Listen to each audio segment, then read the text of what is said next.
Kanalımdan herkese selamlar, sevgiler. Mutfağıma hoş geldiniz. Bugün sık sık yaptığım, bizimkilerin de bayılarak yediği kıymalı börek tarifim var. Buyurun hemen tarife geçelim. Öncelikle iç harcını hazırlıyorum. 500 gram yarım yağlı kıymayı tavada kavuruyorum. Ben 2-3 yemek kaşığı da sıvı yağ ekledim. Kıymanız yağlıysa sıvı yağ eklemenize gerek yok.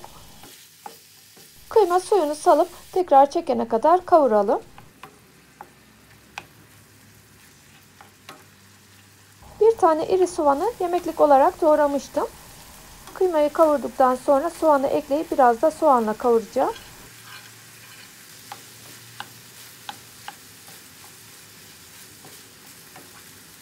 Soğanlar ölene kadar kavuracağım. Ben baharat olarak sadece biraz karabiber kırıyorum. Yarım tatlı kaşığı da tuz ekliyorum. Siz toz biber, kekik, kimyon gibi istediğiniz baharatlardan da ekleyebilirsiniz. İç harcını soğanla da kavurduktan sonra soğumaya bırakıyorum. Ben şimdi sosunu hazırlayacağım. Sos için geniş bir kap aldım. 3 tane yumurtanın bir tanesinin sarısını üzeri için ayırdım. Geri kalanını kaba alıyorum. 1 su bardağı süt ekliyorum. 150 gram tereyağı eritmiştim. Soğuduktan sonra onu ekliyorum. Yarım su bardağı su ekleyeceğim. Yağın iyice sıyrılması için yağ kabına koyup ekledim. Yarım su bardağı da sıvı yağ ekliyorum. Yumurtanın sarısını da daha sonra kullanmak üzere kaldırıyorum. Hazırladığımız malzemeleri iyice çırpalım. Malzeme listesini videomun altındaki açıklamalar bölümüne ekleyeceğim. Oradan bakabilirsiniz. Bu arada iç harcım da soğudu. Bir demet de maydanoz kıymıştım. Soğuyan iç harcına ekliyorum. İç harcını iyice karıştıralım. Siz farklı iç harcı da hazırlayabilirsiniz. Patatesli peynirli ya da ıspanaklı pırasalı iç harcı da yakışır. Hazırladığım iç harcını kenara alıp ilk yufkayı açıyorum.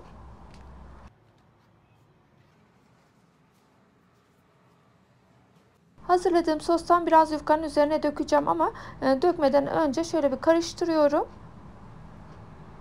Kepçem biraz küçük. Bu kepçeyle 2 kepçe kadar döküyorum. Yufkanın üzerinde kuru yer kalmayacak şekilde fırçayla her yerine sürüyorum.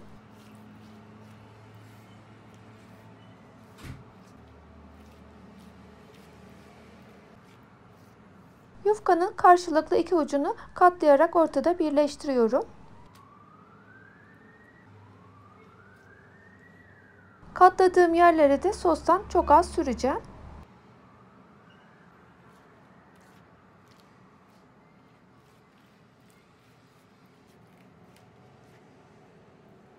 Kalan diğer iki kenarı da katlayarak ortada birleştiriyorum.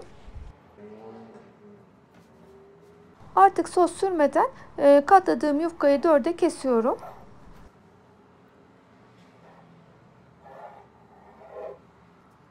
Her 4 parçaya eşit şekilde iç harcından koyalım.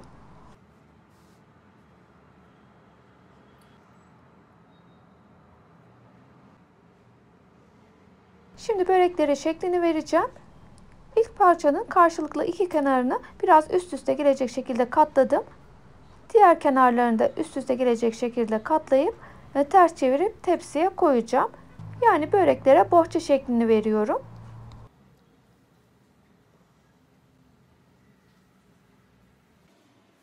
Hazırladığım sos ve iç harcıyla 6 tane yufkadan börek hazırladım. Yani 24 tane börek çıktı. Çok da bereketli oluyor. Yapımını hızlıca tekrar göstermek istiyorum. Şimdi yufkanın üzerine sostan koyacağım ama her koyuşunuzda mutlaka sosu karıştırın ki yağ eşit şekilde dağılsın. Yufkanın her yerine de kuru yer kalmayacak şekilde fırçayla sürün. Yufkanın karşılıklı iki kenarını katlayıp sostan biraz sürdükten sonra diğer iki kenarını da katlayacağım.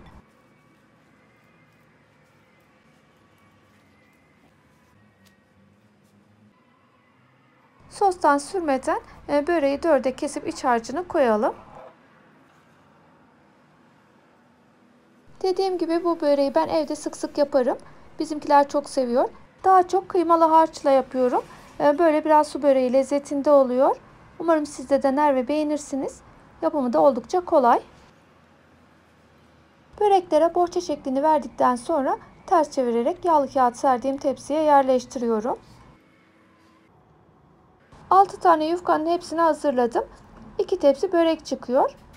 Börekler pişerken çok kabarmasın diye üzerlerine çapraz şekilde bıçakla kesik atıyorum.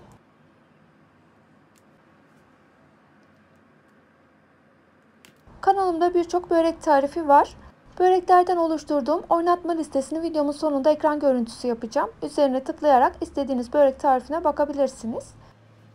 Ayırdığım yumurta sarısına biraz sıvı yağ ekleyip iyice karıştırıyorum. Böreklerin üzerine süreceğim ama bir tane yumurta sarısı az geldi. Ben sonra bir tane daha yaptım. Siz sosunuzdan biraz arttıysa yumurta sarısını sosa karıştırarak onu sürebilirsiniz.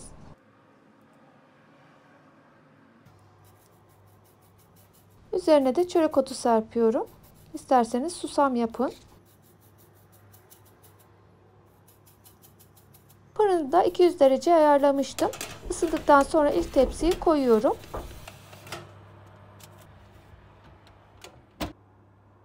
Her fırına göre pişme süresi değişebiliyor. O yüzden süre vermiyorum.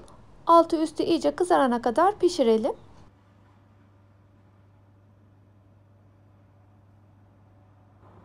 İlk tepsi böreklerim pişti. Altı üstü iyice kızardı. Fırından ilk çıktığında üzerleri biraz sert oluyor ama 10-15 dakika sonra yumuşuyorlar. Üzerine temiz bir mutfak örtüsü örterek 15-20 dakika dinlendirebilirsiniz. Denediğiniz tariflerimin sonucunu yoruma mutlaka yazın. Yorumlarınız benim için çok değerli. Eğer videomu izlediyseniz yoruma nokta dahi koyarsanız sizin de videomu izlediğinizi anlarım. Bugünkü tarifim de bu kadar. Umarım beğenmişsinizdir. Lütfen beğenilerinizi, yorumlarınızı eksik etmeyin. Tariflerimi Instagram sayfamda da paylaşıyorum. Beni oradan da takip edebilirsiniz. Linkini açıklamalar bölümüne ekleyeceğim. Böreği bölerek içini de göstereyim. Dediğim gibi su böreği lezzetinde harika bir börek oluyor.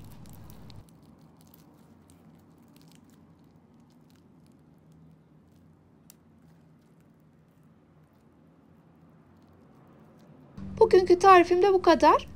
Beni dinlediğiniz, videomu izlediğiniz için teşekkür ederim. Başka tariflerde, başka lezzetlerde görüşmek dileğiyle. Mutfağınızdan bereket hiç eksik olmasın. Sağlıcakla kalın. Hoşça kalın.